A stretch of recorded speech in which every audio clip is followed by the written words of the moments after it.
Here we can find dy dx using these exponential growth functions with e. Remember, e is not to be afraid of.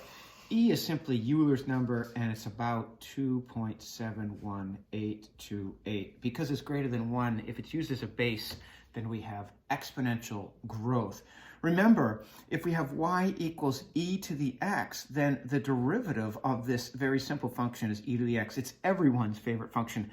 Except now, of course, because we don't have simply x, we're going to have to use the chain rule and implicit differentiation. So the derivative here is e to the 10x minus 9 times the derivative of whatever's in parentheses here, which of course is 10, plus e to the y minus 1 times the derivative of whatever's in parentheses here, which of course is dy dx equals 6.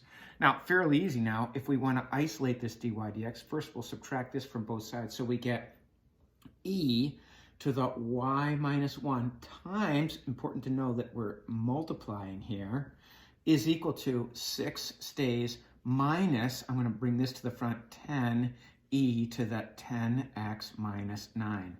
You can put that in parentheses if you want. Now, to get dy dx all alone, I'll divide by whatever's not dy dx, and I get dy dx is equal to 6 minus 10 e to the 10x minus 9, all divided by e to the y minus 1.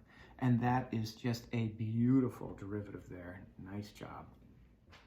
So we can also find the derivative of functions using natural log. Remember, if y equals natural log x, a very simple function, then dy dx is 1 over x. And of course, if our argument of the natural log is not simply x, we're going to have to use the chain rule. So the derivative here is 1 over 8y squared times, now we're going to tag on the derivative of whatever is in the parentheses. That's the chain rule in essence. If we have natural log of f, the derivative is 1 over f times f prime. So 1 over f times f prime. Well, of course, this is going to be 16y to the first. And thinking of the chain rule, if we consider this y in parentheses, the derivative of y is dy dx. So that's a little bit tricky there. Of course, that's going to equal something fairly simple over here because we only have x's on this side.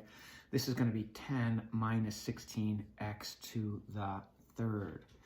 All right, so now if I simplify this, I get 16y over 8y squared dy dx is equal to 10 minus 16x cubed. Now, because this is one fraction here, this is all multiplication, 8 goes into 16 twice, I can say there's 2, and y cancels with y, so I get 2 over y dy dx is equal to 10 minus 16x cubed. Now, you know me, if I'm trying to get rid of 2 over y, I'll multiply by, you guessed it, the reciprocal. And now I've got dy dx is equal to y over 2 times 2 times 5 minus 8x cubed. You know how tricky I was there? Look what I did. I factored out the 2 from those common, the 2 was common factor. It was a common factor of both of these terms. So now I can cancel these, and y times 5 minus 8x cubed is my final answer. So this is probably our best answer here because it's been simplified the most.